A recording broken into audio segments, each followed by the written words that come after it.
Over the coming days and weeks, we're going to be doing a number of end oh yeah lists about how 2018 was, as far as wrestling is concerned, about as mad as a box of horny bees. However, I don't want to detract from the fact that between Bryan's return, Titus falling over, WWE taking over the world, and Crown Jewel, there was pissing loads of great matches. I mean, Jesus Christ, what a year. A year so good, we don't even have room to include the Best of Super Juniors final, or Charlotte Becky at Evolution, or Charlotte Ronda at Survivor Series, or Will Ospreay selling his neck as if it were literally hanging off across 3 continents, or Minoru Suzuki, or Walter, or Seth Rollins, or AJ Styles, or Pete Dunne, or Ricochet, or the Young Bucks, or Simon Miller versus Drake. What a year! Anyway, all those honourable mentions to one side, my name is Adam Cleary, and these are the 10 best wrestling matches of 2018. Number 10, Ronda Rousey and Kurt Angle versus Stephanie McMahon and Triple H. WrestleMania 34. Comfortably the greatest debut performance of all time, Ronda Rousey's first ever wrestling match was among the best of arguably the greatest ever year for in-ring competition. That is some praise, but then again, it was some bloody match. When Ronda eventually stepped through those ropes after some great chicken work from Steph and unheralded earnest toil from Kurt Angle, she lit up the Superdome with the intensity of a legit combat athlete and the timing and instincts of a pro wrestling prodigy. We all expected a genius smoke and mirrors layout to obscure Ronda's inexperience. We did get that, admittedly, but we also got an unexpectedly outstanding match in of itself. One that reached an amazing crescendo as Ronda pulverized Triple H in a rare, organic WrestleMania moment. Possibly not a 5-star match per se, this was a 7-star spectacle that proved Trips as WWE in its own different way may one day become something as incredible as is NXT. Number 9, Kenny Omega versus Tetsuya Naito, G1 Climax. There's something of a testy element to Omega and Naito's dynamic. Omega has accelerated beyond Naito in the New Japan pecking order, but Naito remains the more popular star. They always ignore this in their matches at first, but then as that tension surfaces, it manifests as something far beyond dangerous. The last 5 minutes of this Omega match absolutely tore the roof off the place. Benefiting from the building blocks of their prior G1 clashes, Omega and Naito located unreal counters to their most over-spectacular weapons in a way that benefited the story. Wrestling's increased danger level became the talking point over the summer, and New Japan was at the epicenter of it. At least 2 other awesome matches from the G1 Climax were a touch too tough to stomach and thus didn't make it here accordingly, but this was just insane enough to warrant praise in good conscience. Spittle flew, heads were stomped, jaws both in the crowd and in the ring hit floors. Number 8, Andrade Cien Almas versus Johnny Gargano, TakeOver Philadelphia. A thrilling white-knuckle back-and-forth update on the classic babyface versus heel template,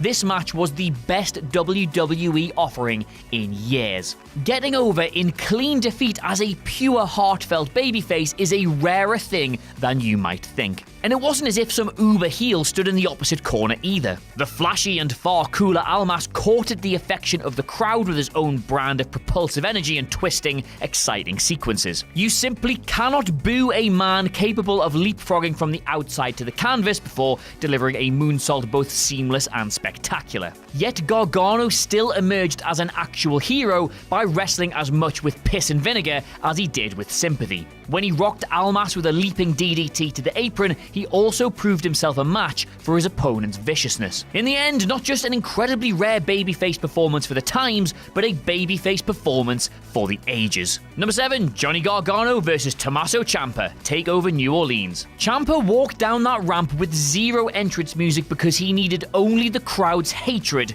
to sustain him. Through very well-crafted long-term storytelling and excellent character work, NXT almost turned back time here. Babyfaces were babyfaces, and heels were heels again. Unlike their Cruiserweight Classic encounter, they weren't striving to out-wrestle one another here. They hated one another, and they made this hatred believable in a real war of attrition that looked very, very painful. Between the fan plant and the body language melodrama of the finish, this was a blockbuster of a cinematic experience as rich in style as it was in substance. Both a spectacle and a fight. They went for something epic, and it was f***ing epic, without once ever resonating as overblown.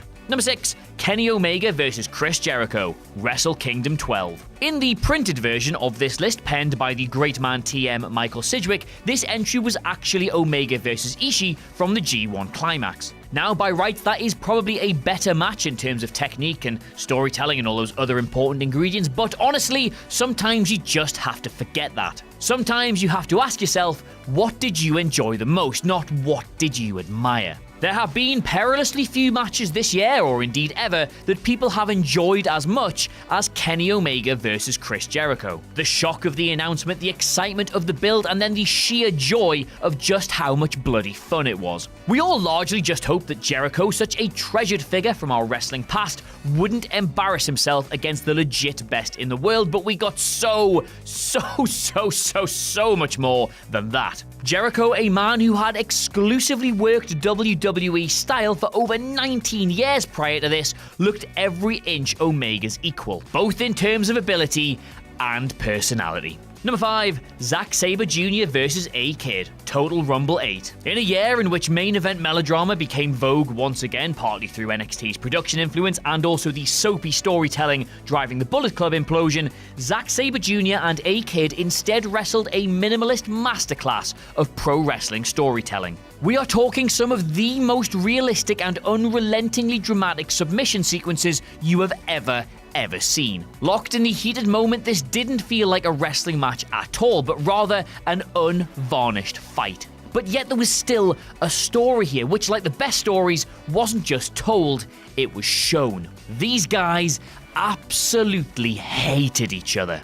The finishing sequence, incandescent in its intensity and palpable in its pain, was wrestling in a more major key. But to paraphrase a legendary promoter, A-Kid and Sabre Jr. had already sold you on story beats A and B, so when C arrived in full theatrical throttle, it was never easier to buy. Number 4, Kazuchika Okada vs Hiroshi Tanahashi, Wrestling Dontaku 2018. Straight up, every Okada-Tanahashi match is incredible, but this was different. Enriched by a company-defining changing of the guard storyline with 6 full years of Hef driving it, it was as much a victory for Buka Guido as it was for Okada himself. Across those 6 years, Guido told a story of Okada replacing the irreplaceable, and this was its final act. Okada needed a win over Tanahashi to break his record of IWGP heavyweight title defenses and effectively formalize the most critically acclaimed reign of all time. Tana, however, used his expansive ring awareness to counter Okada's arsenal, but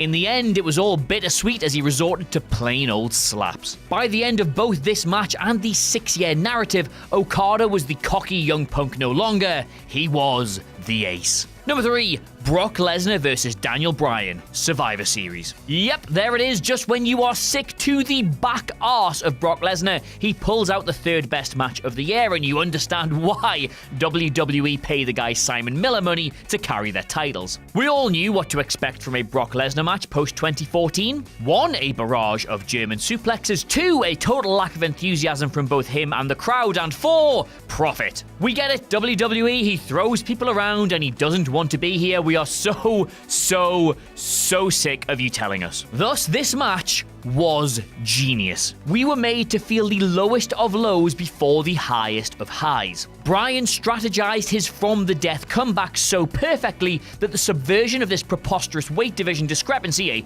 bastardization of real sport, let's not forget, felt as authentic as it did euphoric. Bryan's near tap-out situation, achieved after battering Lesnar across his sweating, puce beetroot face, might honestly be the best wrestling visual of 2018. Number 2, Hiroshi Tanahashi vs Kota Ibushi, G1 Climax Final. For longtime fans of company ace Hiroshi Tanahashi, New Japan's annual G1 Climax tournament was both immensely satisfying and immensely heart-wrenching. Toiling through the less celebrated A block, Tanahashi sold his ailing knees as if they were literally falling off, at times struggling to even make his way across the ring. But through a series of impeccably worked comebacks, he somehow battled through. In the final, he met Kota Ibushi, a man who would promptly inflict frankly disgusting trauma to him. Full force kicks, lawn darts, various neck first suplex and piledriver variations, a deadlift over the top rope German, all sold as if his very in-ring philosophy, his way of life, not merely his body, were at stake. Ibushi rocked him with precisely the sort of ultra-stiff strikes Tanner raged against in his autobiography, but he roared back as if his entire legacy depended on it. After an incredibly dramatic finishing sequence, Tanner emerged from the old weakened lion as the best version of himself. Number 1, Kazuchika Okada vs Kenny Omega.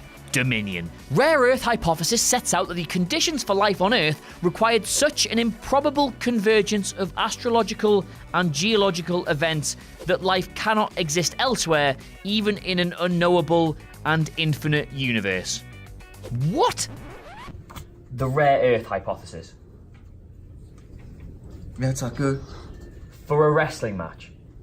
Yeah, it's that good.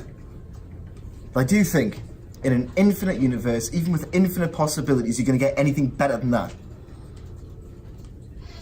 Yeah, right, fair enough.